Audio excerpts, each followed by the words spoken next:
Hey, what's up, y'all? It's your boy, Church of Caboose, and welcome back to my corner of the internet. In this video, we're going to talk about how to beat Rhulk.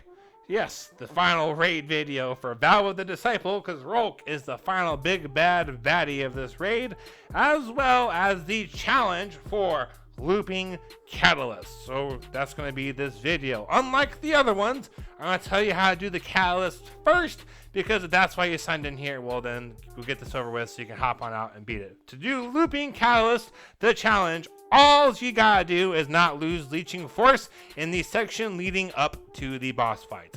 So assuming you know how to actually beat Rhulk normally, you basically do Rhulk normally, just don't lose leeching force. So don't make it where you gotta shoot the center crystal thing again, and that's the challenge. Just gotta beat Rhulk like that every time during the phase leading up to the damage phase. Once you're on damage phase, it's or like where you're in the top room doing the glaives and whatever, then like it doesn't matter. But when you're getting up to that point, you're doing the dunking and all that stuff with the 3 totems on each side. Don't lose leeching force, and you'll do the challenge. So that's the challenge.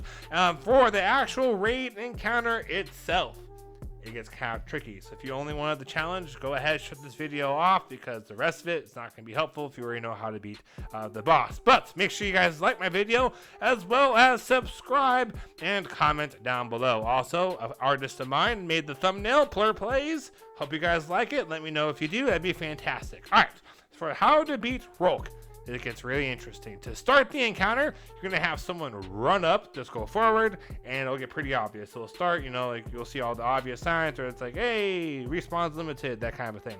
All right, and then in the back of the room by where Rhulk is, you'll see a giant crystal thing up in the air, and one player needs to break that crystal. Once that crystal is broken, that player has a buff, or a debuff maybe, called leeching.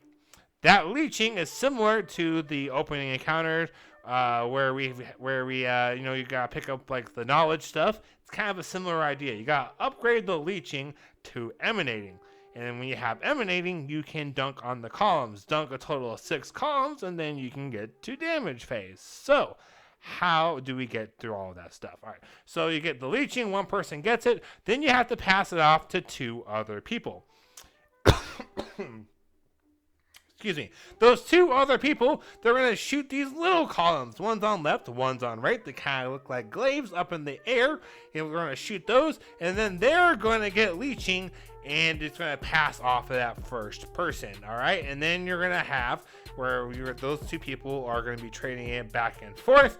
And you need to make somebody get emanating. So someone that has leeching, there should be 3 people now that have leeching, is going to need to hop in the blast that the boss gives out. The boss will kind of go around the area, do a little sandblasting with 3 of them. If you have leeching and you need to turn it into emanating, if you're the designated dunker, well then you jump through the blast and then boom, you got emanating, and you need to dunk on a pillar.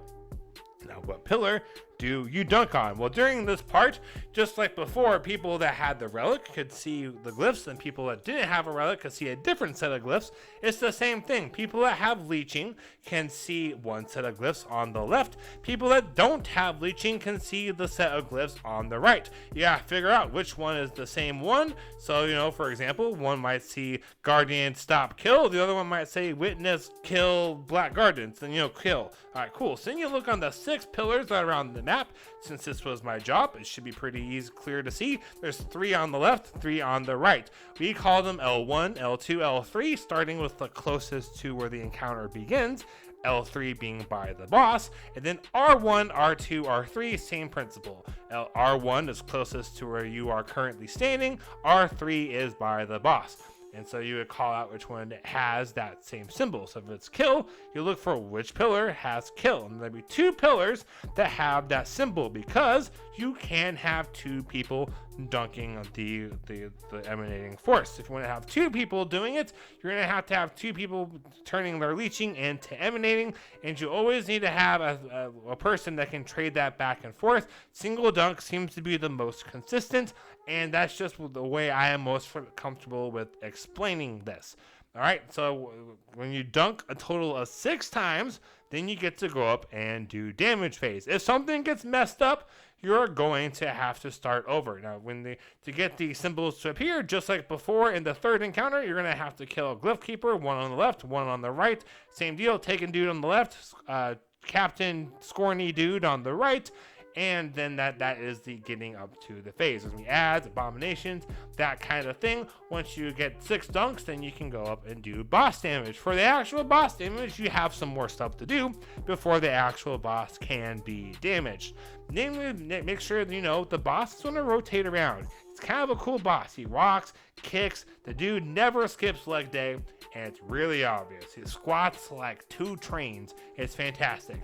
All right, he's going to roam around. He'll do these like sand lunges as well as the sand blasts like from before. But instead of them always go forward, they're going to kind of go out a couple of different directions across the entire zone of the map. So what's going to happen is he's going to have some glaives that he drops as he's rolling around. You're going to have someone designated to shoot a glaive. They will then have emanating force. When that glaive is shot, there's going to be a symbol that appears kind of by the boss, and the person that has a leeching force needs to get into a blast and turn it into emanating force. Someone else needs to tell them what symbol it was that appeared when that glaive was shot. It'll either be a dark pyramid, the darkness, which is like black circle with like white lines, and then you got the light, which is like a white circle with like rainbow stuff, and then the traveler. All right, so you're going to call out which one it is. A lot of people like to do L1, which is darkness, L2, which is the pyramid, and then R1, which is traveler, and which is light. R1 is light, and R2 is traveler. I'm pretty sure I got that right. If you are rolling around the map, just know you can call out like, hey, it is traveler. Then just look. If it's on the right side and it's the farthest away from the stairs, well, then it's R2. And if it's right side and it's the closest to the stairs, then it's R1. Or however it is you label them, up to you. You gotta tell them the right one to dunk that thing in.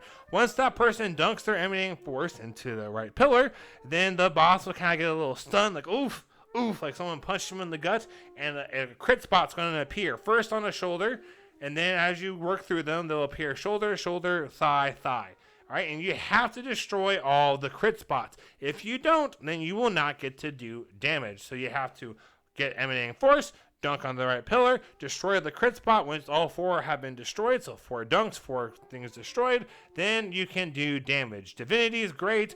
Thunder Crash, Titans, Nova Bombs, Izanai's Burden with auto-loading rockets and 1 Gallahorn are all fantastic. Linear fusion rifles, you just want to do all the damage that you can. It is not uncommon to do 2 phases, alright?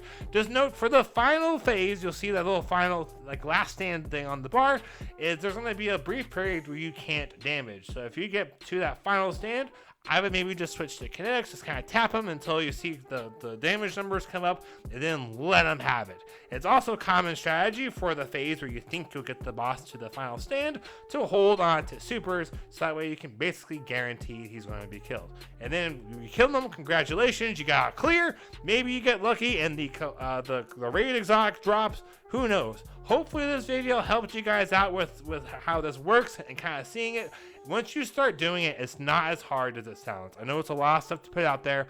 I may not have explained everything as clearly as I like to. This is a little bit more complicated. I've been trying to learn all of the parts, and I really hope I conveyed what I'm used to doing to being something that you can hear and see and be like, all right, cool, this is great, we got this, and roll on into this. By this point, it should not be too hard to find teams that know what they're doing, so I really hope this at least gave you enough of an idea of how to do it. Now, if you have never done this before and you're trying to use LFG, you can do ad clear. There is, if you do a single dunk instead of double, I'm most familiar with talking about single dunks, which is why we only talked about single dunks, then you can do ad clear if you want to. I suggest learning things. However, if you're like, you know what, I want to deal with any of the BS, I only want to worry about stuff on damage, I just want to kill ads, you could ask to do that. Or be sneaky.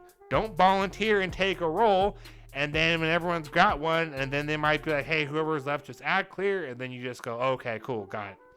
Like that's the way you can be sneaky about it. All right, that's what I did my first few clears, was I wanted to listen, hear how everything happened, figure it out as I was going, and I ended up just doing ad clear, and that worked well for me. So hopefully this video helped you guys out. I really hope you guys all get clears. I would love if you guys commented down below letting me know what works best for you and your team, especially if you feel like there's anything I wasn't very clear about or could use some more clarification on. That'd be great. Put some stuff in the comments. I'd love to know how many of you guys have clears and do or do not have the exotic pulse rifle, the collective obligation, or whatever it's called. I got mine on my 20th clear, 17th for rewards. I'm curious what you guys end up doing. So thank you guys all so much for watching. I am Church of Caboose. Subscribe. Have a great week and happy grinding, y'all.